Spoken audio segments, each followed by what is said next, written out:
Hej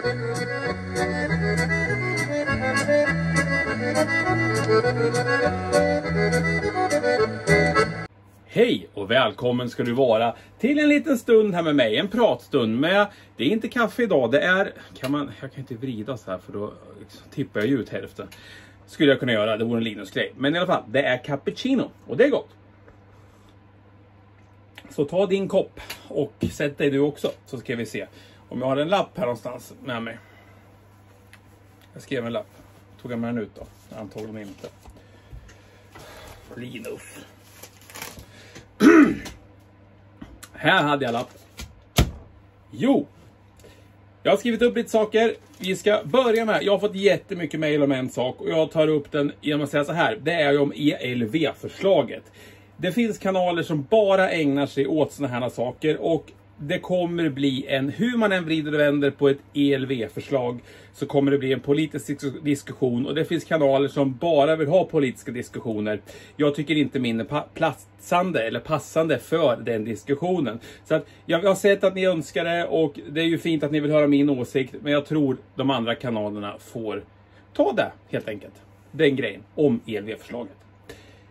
Sen fick jag ju mycket tips om det här med däckmaskinen. Ja, som någon skrev, det är ju inte raketforskning och kränga däck. Nej, men det är heller inte fel tycker jag att vara lyhörd i livet och lära av dem som kan bättre. För att det är nämligen så att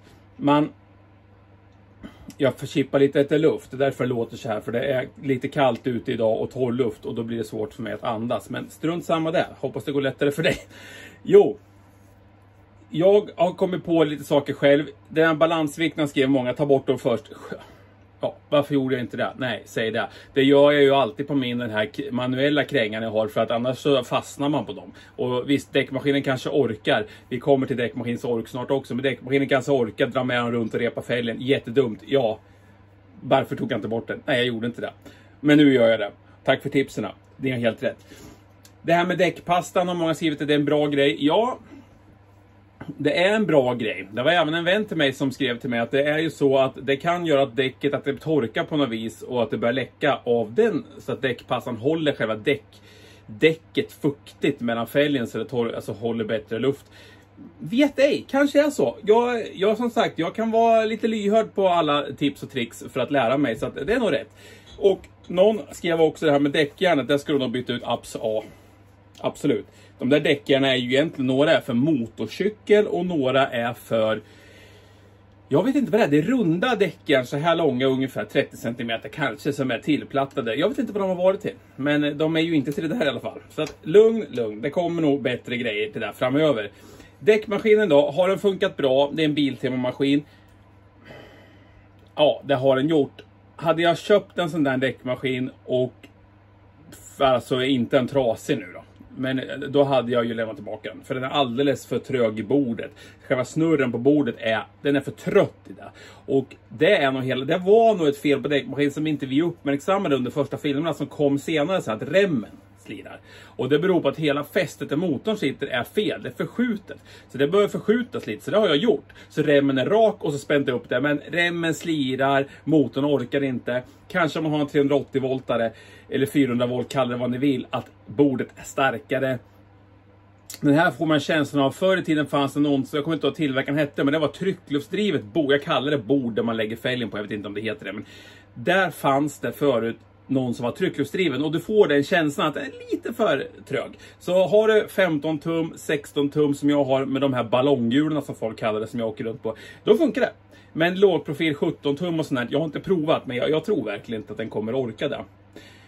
Armen då, fäller in från sidan, det är bra för mig, jag har platsbrist, jag behöver inte ha den armen som slår så här, men samtidigt så blir det ju, du får gå runt, det blir lite knöligt, men den funkar, till mitt ändamål så funkar den. Felet på den, att den var sönderskruvad, var nog motorn, att den slet sig, ja nu låter det som att den är jättestark, men den slet sig ur sina fästen och remmen hoppade av.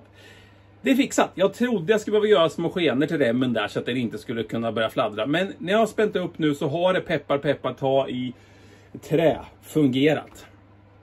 Så det är jag jätteglad över. Och den får nyttjas. Största felet är det inte, men största problemet jag har när jag kränger manuellt. Nummer 1 så är det mer jobb för kroppen då. Men det är väl ingen fara så sett har varit så. Men Det som har varit är ju när däcken sitter fast på fälgen och klämmer ihop. Du blir mycket starkare med den här trycklösmanövern. Och det skrev ju någon också att de har lagt brickor på den där så att det inte nästan går ut lika långt. Men ja, det går åt mycket luft. Jag har ju en 20 liters kompressor, kanske 25, 20. Ja. Och den räcker jättebra. Det är inga problem alls. Så att man får vänta lite. Det som däremot är en stor nackdel med maskinen som jag inte riktigt har kommit få underfund med. Jag har inte ändrat det heller. Jag satt i en slangvinda där och grejer och det funkar. Men det är jäkligt dåligt tryck. Har jag liksom 6 kilo, 7 kilo in i maskinen. Ja, då kan jag köra 2 ut ur maskinen. Så att den pumpfunktionen som finns i maskinen är lite för klen att skjuta ut däck med ibland. Eller ja, däck för klen. Du får stå och vänta. Men på min nivå, jag kränger i 1 däck i månaden så funkar det jättebra. Och det skulle vara ganska hemskt att få ut den där ur det där huset. Men nej, jag tyckte det gick rätt så bra. Brittan är ju en klippa på och sådana grejer. Så att vi fixar det där utan några som helst bekymmer skulle jag vilja säga. Så att ja, så var det med det. Det var väl däckmaskinen. Den kommer komma tillbaka i filmer när vi kränger. Jag har valt lite mer att...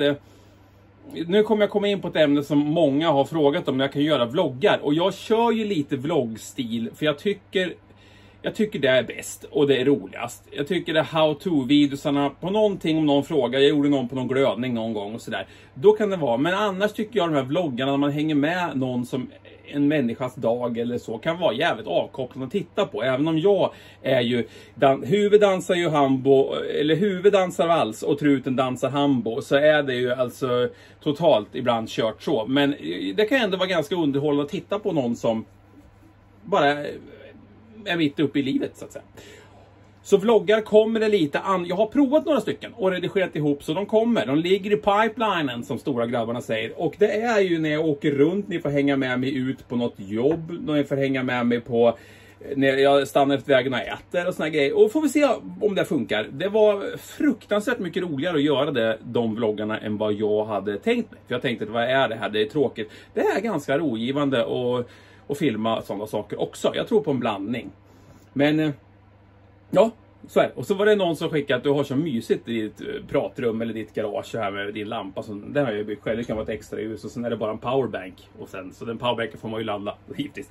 Men ja, det sitter en diod i extra ljuset. Men vi behöver inte djupdyka min lampa. Och jag är inte riktigt pappa till idén. Det är Björn som är pappa till idén. För det fanns ungefär en sån här lampa hos honom. Och det här är gjort av grejerna som vi hittade där. Så det här är, man kan säga att det är en lampa som hedrar Björn. Kan vi kalla det.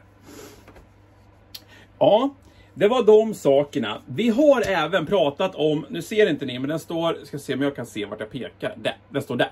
Det har jag pratat om. Och det var jättemånga som kände igen den här Biltema. Alla jag har frågat i vanliga livet, det är det här som är så fint med de här pratstunderna. Alla som jag har frågat i vanliga livet, de hade ingen aning. Vad är det där? Det är väl ingenting. Bla. Och sen var det någon som undrar, men hur har du ställt dina brytarspetsar?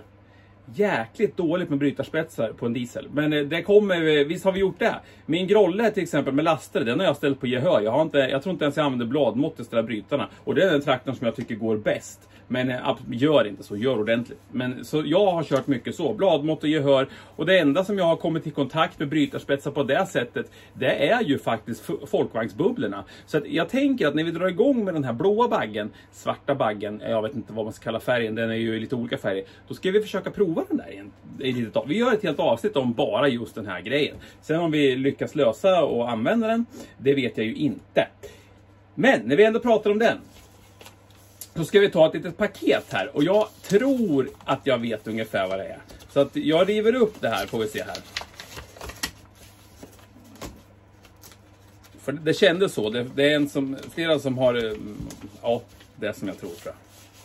Än så länge tror jag att jag vet. Men det har jag trott många gånger om paket och så har jag ingen aning. Så jag vänder upp här.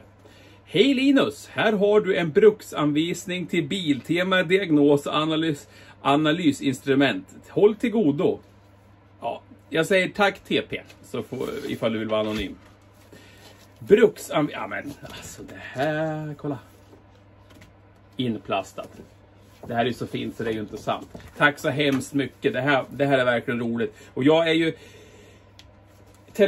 Nu blir det blarra massa skit som är helt oväsentligt. Men telefoner, alla har vi telefoner. Jag är inte jätteförtjust i dem. För jag tycker att de tar mycket av min tid och det blir lite stressande. Så jag vill gärna ha en sån här. För så fort man öppnar en telefon, det du ska börja titta på, nu överdriver jag, men där du ska börja titta på, du ska börja titta efter den här grejen.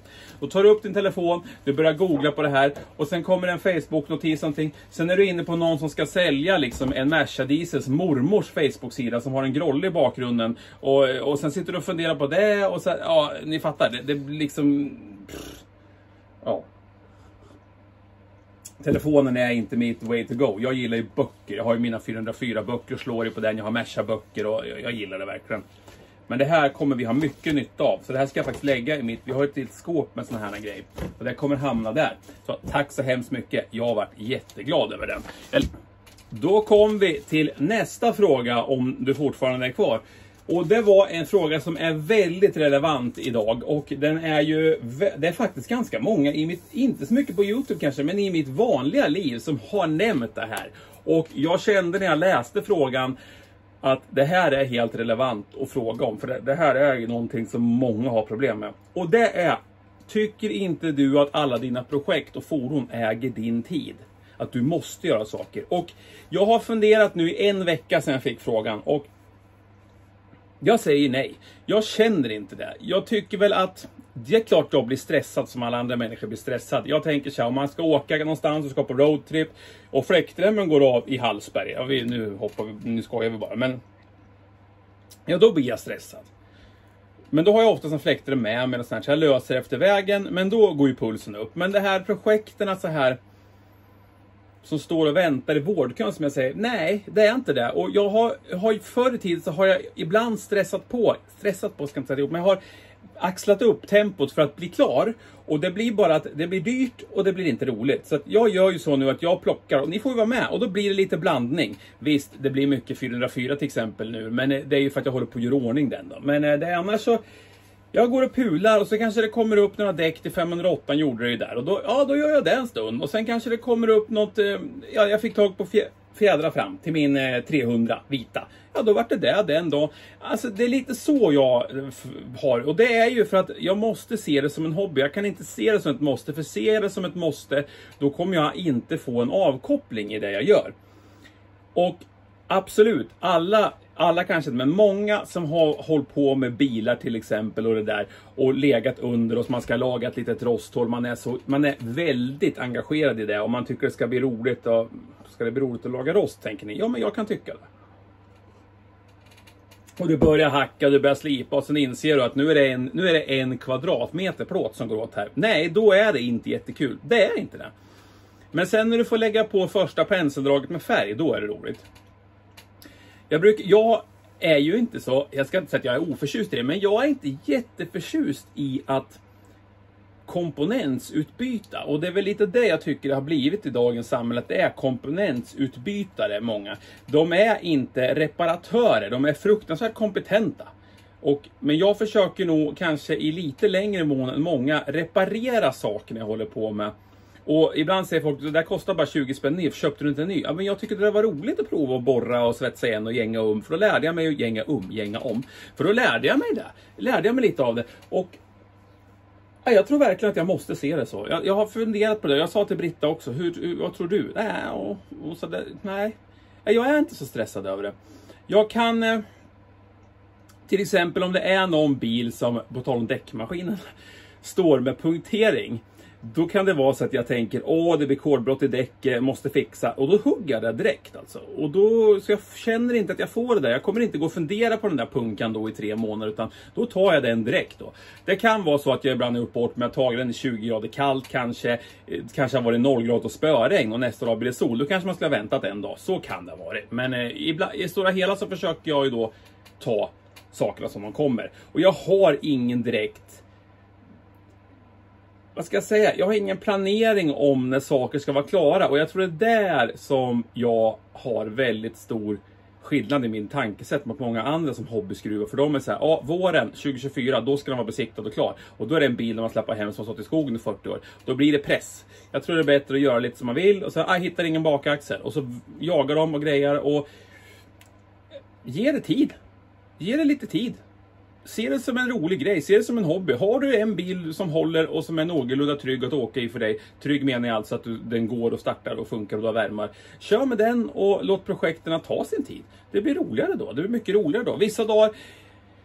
Vissa dagar så känner man ju, kanske för att bara sitta här. Jag satt här igår, jag hade ju spelat in en film igår och var jäkligt trött i huvudet. Och då satte jag mig här och lödde och lagade fotogenlampor åt min mor till exempel. Det var så här, det är små drev och så ska veken åka upp. Skitsak egentligen. Men ja, det blir så att det blir kärvt och då tar folk en tång och så ska de dra upp veken och då blir det bara, det blir som karage, heter det inte så när man hugger upp kyckling och friterar. Karage, det blir bara sopor kvar. Ungefär så. Pulled pork blir det i fotogenlampan. Och då har jag gjort så att då sätter jag mig här, plockar isär det, har mina Lillis-verktyg kallar jag dem. Ursäkta Lillis, men det är ju tandläkarverktyg, storlek, små tänger. Liksom jag kommer ihåg när vi meckade ihop här någon gång. Han sa, du har inte en sån här tång? Och jag kom, hammare tror jag det var. Och jag tar fram en hammare, nu hänger ingen bra här, men en hammarslägga, här har du en hammare. Och då skojar jag, för han är en bilmekaniker i dagens samhälle. Och de har inte riktigt likadana verktyg som jag har. Men det är ingen kritik, det är mest bara att jag har det som vad ska jag säga, ett ordval att det är Lillis verktyg. Det här är Lillis verktyg liksom. Någon klipper naglarna med det, men ja. Och då sitter jag här med de här fina verktygen och smågrejerna och en drämmel. Och så gör jag rent och så löder jag det där. Och sen får mamma prova om de funkar. Och då blir hon glad om det funkar, och funkar det inte så då är det bara att kasta dem. För det var ju bara att kasta dem från början. Och då känner jag när jag sätter mig här. Jag tänder min lampa jag har gjort här. Och för den är gjord för man ska kunna sitta här och löda och greja. Och jag har även fått, nu vet inte jag om jag kan hålla upp den här. Jävlar vad jag pratar. Jag har fått en sån här av Brittan. Det är någon slemmig sak. Men den är jättebra att sitta och jobba på. Så då sitter jag här och då känner jag en avkoppling i det. Och jag förstår att många kommer tro... Hörru du? Jag kan förstå att många kommer tycka att vadå avkoppling? Hur kan det vara avkopplad när du sitter och jobbar? För mig är det där. Jag kopplar bort hela huvudet. Jag sitter där och håller på. Jag kan sitta en timme och hålla på. Och ja, det är min avkoppling.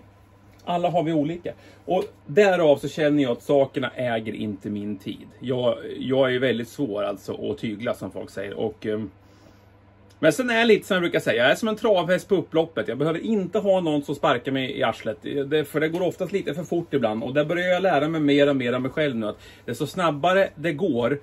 Jag har ett högt tempo när jag håller på. Det har jag. Jag blir intensiv. Och desto snabbare det går, desto tråkigare blir det ibland. Man ska inte gå och dra på saker, men när man tar lite mer tid och funderar lite och sådär, då blir det lite roligare. Och jag har inte, det var någon som skrev också att jag är alltid själv, jag har inga kompisar och jag vill mecka.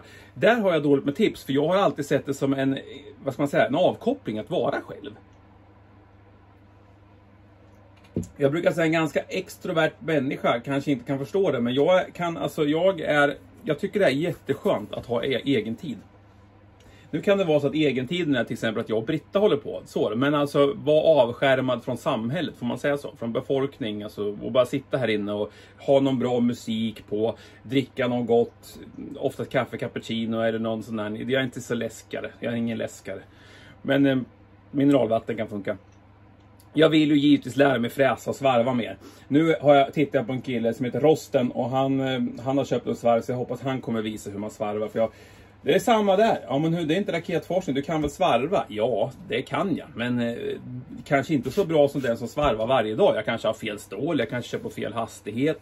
Den gröna svarven går i och för sig bara att köra på full hastighet. Det är det som är pajmen ändå. Men så där måste jag hitta någon som kan löda kretskort. För det klarar inte jag. Men i alla fall. Det var väl ungefär det jag ville ha sagt med det här. Att jag ser det här som en hobby och jag har roligt. Och jag vill delge det roliga till er. Och det kanske ibland blir lite blundrar och sådär. Men jag tror inte man ska klippa bort för mycket heller. För då blir det inget så.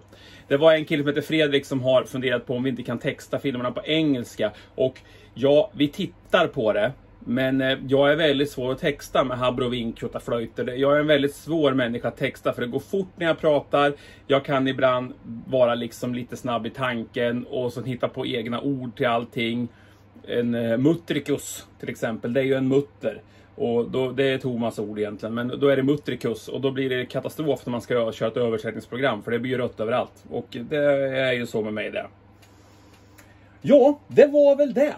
Jag kan säga så här, jag sitter väldigt bra här. Jag sitter skönt här, jag ser mina Merca-bilder på väggarna och folk frågar ibland, har du helt glömt bort Mercedes? Nej, det är så inprintat så det kan nog ingen glömma bort.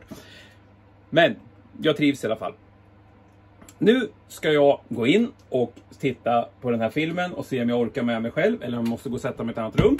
Eller så, ja, och då ska jag väl givetvis lägga ut den här filmen. Tack för din bruksanvisning och jag hoppas ni har fått svar på de flesta frågorna. Däckmaskinen kommer komma åter i filmerna där jag har tagit upp balanseringen.